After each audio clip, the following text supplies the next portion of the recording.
இன்றைக்கி நம்ம ஆரி ஸ்டாண்ட் எப்படி ஃபிக்ஸ் பண்ணுறதுன்னு நம்ம பார்க்க போகிறோம். ஸோ ஆரி ஸ்டாண்டுக்கு பார்த்திங்கன்னா என்கிட்ட இருக்கிறது 18 இன்ச்சஸ் ஃப்ரேம் யூஸ் பண்ணுற ஆரி ஸ்டாண்டு. இது ஒரு அயன் ஸ்டாண்டு. ஸோ இது வந்து எல்லா கிராப் ஷாப்லேயுமே உங்களுக்கு வந்து அவைலபிளாக இருக்கும். ஸோ எம்ப்ராய்டரி கிட் விற்கிற ஷாப்லலாம் வந்து ஆரி ஸ்டாண்ட் கேட்டிங்கன்னா கண்டிப்பாக கொடுப்பாங்க. இது வந்து பார்த்திங்கன்னா ஒரு 400-450 ருபீஸ் தான் இருக்கும். ஸோ நீங்கள் எப்போயுமே வந்து ஆரிக்காக நீங்கள் ஆரி ஒர்க் பண்ண போகிறீங்கன்னா இந்த மாதிரி ஸ்டாண்ட் வாங்கும்போது கூடவே இதோட செட்டாக வந்து ஒரு ஃப்ரேம் இருக்கும்.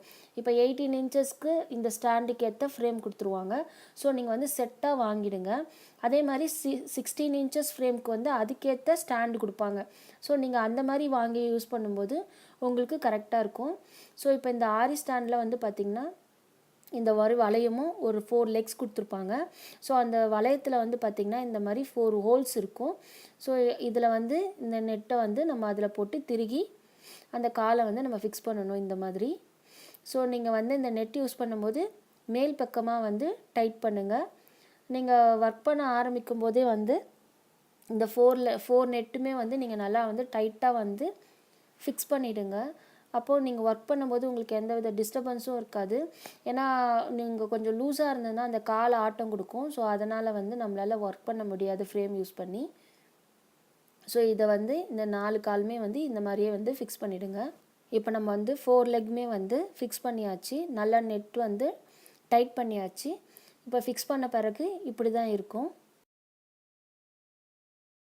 பிகினர்ஸ் வந்து ஃப்ரேம் வாங்கும்போது உட்டன் ஃப்ரேமே வாங்கிக்கோங்க முதல்ல.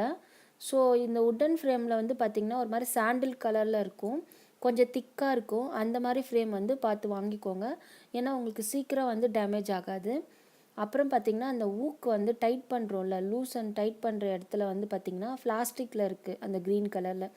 ஸோ நீங்கள் இந்த மாதிரி ஒரு பிளாஸ்டிக்கில் இருக்கிற மாதிரி அந்த ஊக்கு வந்து வாங்கிக்கோங்க. இதே வந்து நீங்கள் அந்த இரும்பில் வாங்கினீங்கன்னா உங்களுக்கு வந்து ஈஸியாக வந்து டைட் பண்ண முடியல கொஞ்ச நாளுக்கு அப்புறம். ஸோ நீங்கள் இந்த மாதிரி ஃப்ரேம் வாங்கிக்கோங்க. அண்ட் வந்து பார்த்திங்கன்னா உங்களுக்கு 6 இன்ச்சஸ்லேருந்து 18 இன்ச்சஸ் வரைக்கும் உங்களுக்கு வந்து ஃப்ரேம் வந்து அவைலபிளாக இருக்குது. ஸோ நீங்கள் வந்து ஒரு ஃபுல் ப்ளவுஸ் ஒர்க் பண்ணணும் அப்படின்னு நினைக்கிறீங்கன்னா, ஃபுல்லாக வந்து உங்களோட பேக் நெக் ஃபுல்லாகவே நீங்கள் ஒர்க் பண்ணணுன்னா உங்களுக்கு 18 இன்ச்சஸ் ஃப்ரேம் வாங்கினீங்கன்னா தான் கரெக்டாக இருக்கும். அதே மாதிரி ஒரு 16 இன்ச்சஸ் ஃப்ரேம் வாங்கினீங்கன்னா உங்கள் நெக்லைனில் மட்டும் நீங்கள் வந்து ஒர்க் பண்ணுற மாதிரி இருக்கும். ஸோ நீங்கள் வாங்கும்போதே வந்து 18 இன்ச்சஸ் ஃப்ரேமே வந்து வாங்கிக்கோங்க. ஸோ அதுதான் வந்து உங்களுக்கு வந்து கரெக்டாக இருக்கும். இப்போ நம்ம வந்து கிளாத்தை வந்து ஃப்ரேமில் வந்து ஃபிக்ஸ் பண்ண போகிறோம். ஸோ இது ஃபிக்ஸ் பண்ணுறதுக்கு முன்னாடி நம்ம என்ன பண்ணணும்னு பார்த்தீங்கன்னா, நமக்கு வந்து யூஸ் பண்ணுற ஃப்ரேம் வந்து பார்த்திங்கன்னா உட்டன் ஃப்ரேமு. ஸோ இதனால் வந்து அந்த உட்டெல்லாம் வந்து கொஞ்சம் கொஞ்சம் இருக்கும். ஸோ நீங்கள் கிளாத்தை வந்து இதில் நீங்கள் டைட்டாக ஃபிக்ஸ் பண்ணும்போது உங்களுக்கு வந்து ஈஸியாக வந்து அந்த நூலெல்லாம் பிரிஞ்சு வந்துடும் அந்த ஃபேப்ரிக்கு. அதனால் கண்டிப்பாக வந்து கிழிஞ்சிடும், இல்லை டேமேஜ் ஆகும்.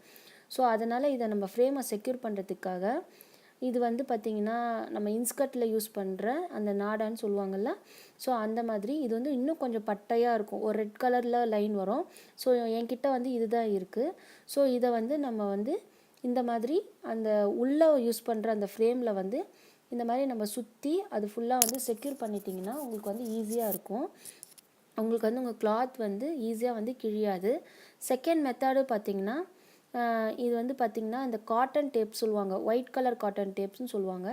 ஸோ இதுவும் வந்து கிராஃப்ட் ஷாப்பில் உங்களுக்கு அவைலபிளாக இருக்கும். சப்போஸ் இந்த நாடா உங்களுக்கு கிடைக்கல அப்படின்னிங்கன்னா நீங்கள் இதை கூட வந்து நீங்கள் யூஸ் பண்ணிக்கலாம். ஸோ அந்த காட்டன் டேப்பை வந்து இதில் வந்து நீங்கள் ஃபுல்லாக வந்து செக்யூர் பண்ணிட்டிங்கன்னா உங்களுக்கு ஈஸியாக இருக்கும். உங்கள் கிளாத் வந்து எந்தவித டேமேஜும் இருக்காது. இப்போது நம்ம இந்த ஃப்ரேமில் எப்படி அந்த நாடா எப்படி யூஸ் பண்ணுறதுன்னு பாருங்கள். ஸோ இந்த மேலே உள்ள ஃப்ரேமில் இல்லாமல் இந்த உள்ளே உள்ள ஃப்ரேமுக்கு வந்து நம்ம இந்த நாடா வந்து சுற்றணும். ஸோ இதுக்கு வந்து நான் ஃபேப்ரிக் க்ளூ எடுத்திருக்கேன். நீங்கள் ஏதாவது ஒரு இடத்துல இந்த க்ளூவை வந்து இது மாதிரி அப்ளை பண்ணிக்கோங்க. ஸோ அப்ளை பண்ணிவிட்டு இது மேலே வச்சு அப்படியே ஃபுல்லாக வந்து அழுத்தமாக வந்து எல்லா இடத்துலையும் வந்து நீங்கள் ரோல் பண்ணிகிட்டே வரணும். ஸோ நீங்கள் இந்த மாதிரி பண்ணும்போது உங்கள் கிளாத் வந்து டேமேஜ் ஆகாது. ஸோ அதுக்காக தான் நம்ம வந்து ஃப்ரேமை இந்த மாதிரி செக்யூர் பண்ணிக்கிறோம்.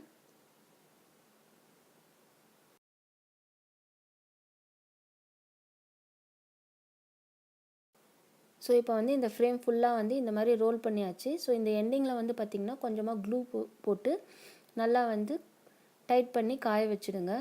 ஸோ இதுக்கப்புறம் வந்து நீங்கள் வந்து இந்த ஃப்ரேமில் வந்து கிளாத்தை வந்து ஃபிக்ஸ் பண்ணிங்கன்னா எந்த வித டேமேஜும் உங்களுக்கு இருக்காது. ஸோ அடுத்த மெத்தட் பார்த்திங்கன்னா இந்த மாதிரி காட்டன் ஒயிட் கலர் டேப் எடுத்திருக்கேன். காட்டன் டேப்பில் வந்து ஒயிட் கலர் எடுத்திருக்கேன்.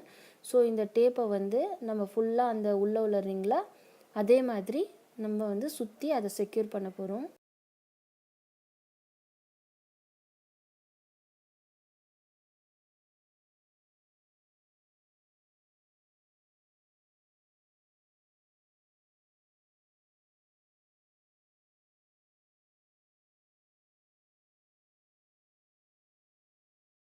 ஸோ இப்போ வந்து இந்த ஃப்ரேம் வந்து ரெடி ஆகிடுச்சு.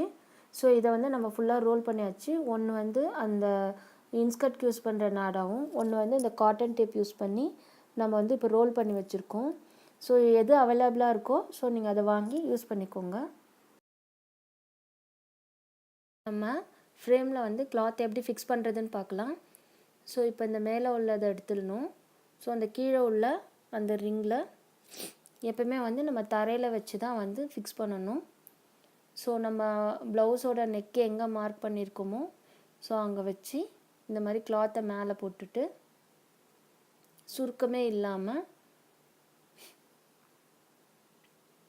அது மேலே உள்ள ஃப்ரேமை வந்து இந்த மாதிரி அழுத்தி விடணும்.